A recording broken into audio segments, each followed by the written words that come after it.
This is Bedtime Stories, Grownup Edition, Collateral Damage, Part 15. When we left off, we found out that Veronica obtained fake passports for herself and both of the children. She also flew to Mexico and liquidated all the funds in that offshore account. Manny knows where they are, and he won't say. But he did give Maribel an amulet that he said would clue the Queen Mother in to exactly what's going on.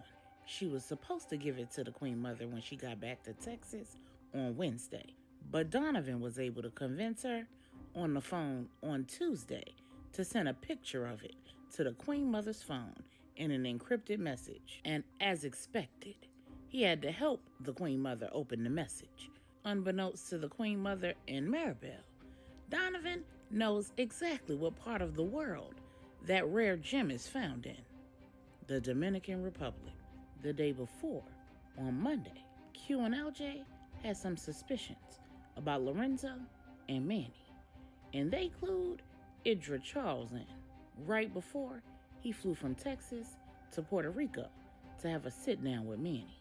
When he got there, he was relieved that Manny told him everything because he didn't want to believe that his friend was involved in any way with Veronica kidnapping Donovan's kids, or that he was holding out information that would help get them back. Q and LJ told him that they suspected that Veronica was in the DR and that Manny knew. Idra asked, "What makes you think that?" And Q said, "Because she speaks some Spanish. The children are fluent thanks to Donovan. All of her previous travel has been to warm climates, and she's actually been there several times. Plus, she told Donovan once that her dream is to retire young, move to an island, and take her interior decorating, design, and personal styling international." Then LJ said, "When Zoe told us about her transferring those funds from the offshore account, I pretended like I didn't know much about offshore accounts, just to see if he would try to mislead me. And when he said we couldn't trace the money when she transferred it without already having that other account information, I knew something was up." He said, "We had another of our trusted hackers run her name and social security number, and we were able to find that other offshore account. That other trusted hacker was Michael, but Q was certainly not going to let his uncle Idra know that his son was getting down like that." Then Idra said, "What other evidence points to Manny?" Q said, "Zoe typically displays very little affect, but when we showed him those passport photos, he looked," LJ picked up and said, "almost disappointed. And he was in a hurry to get out of that room. He made it seem like it was so he could put an alert on the passports, but when I checked the hallway cameras, he was posted up against the wall, texting somebody." Q said, "Exactly. When he saw those photos, his reaction looked like he'd seen them before. And if I had to guess, I'd guess he was texting his father to let him know what we'd found."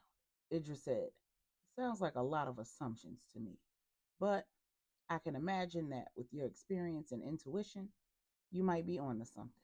Let me press him. I've known that man most of my life. We'll absolutely lie to an enemy, but we never lie to a friend." So on Monday, after Manny told Idra how his men had tracked Veronica and she was in the DR, Idra said, "So let me get this straight.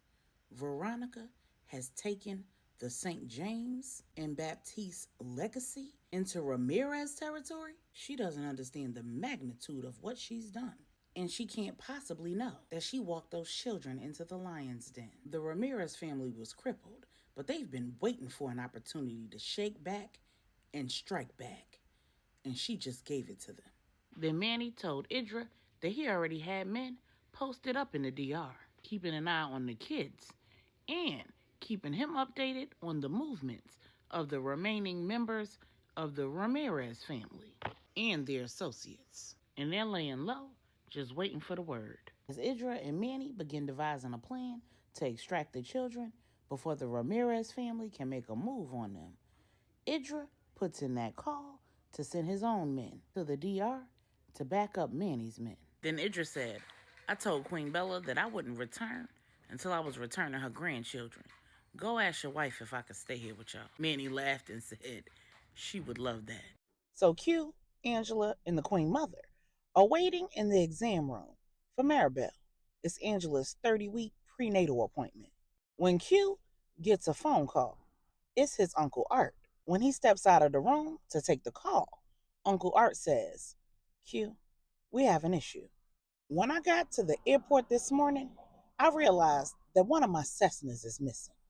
And when I logged into the security system, I found that Donovan used the master code to enter the airport last night.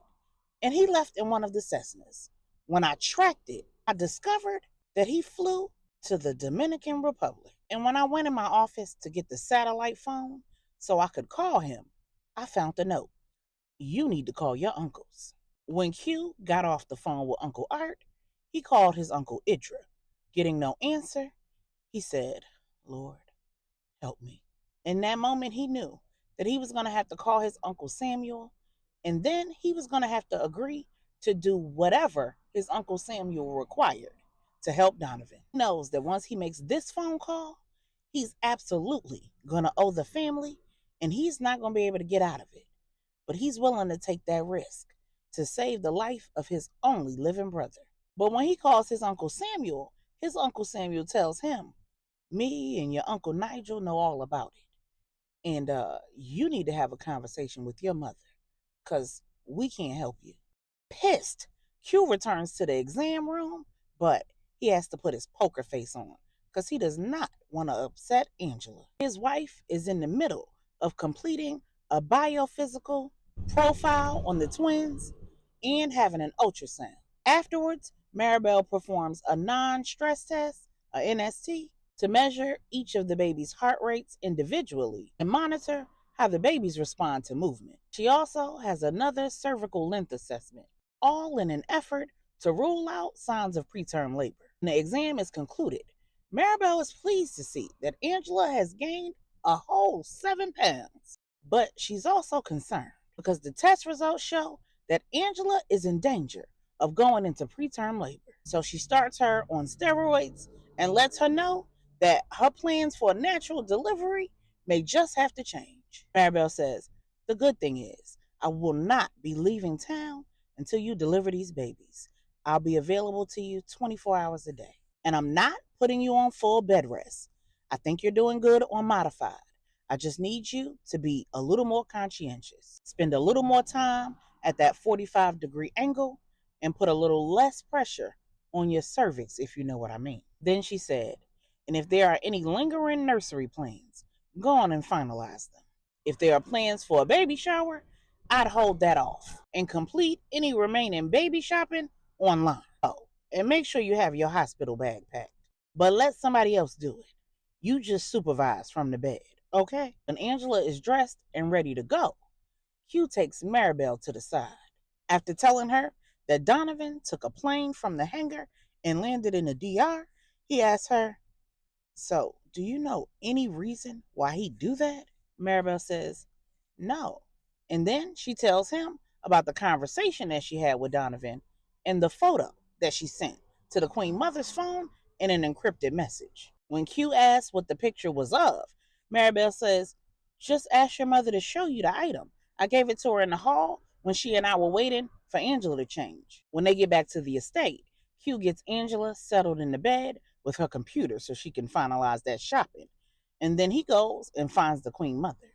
Q says, let me see that item that Maribel gave you. When she shows it to him, he says, oh my God, my dear.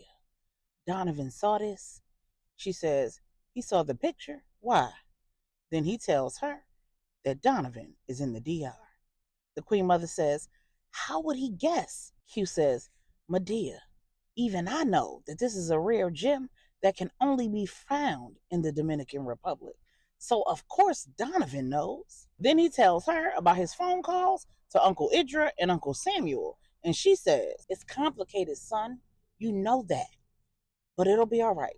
Let me call Idra. While the Queen Mother makes that phone call, Hugh goes and finds LJ.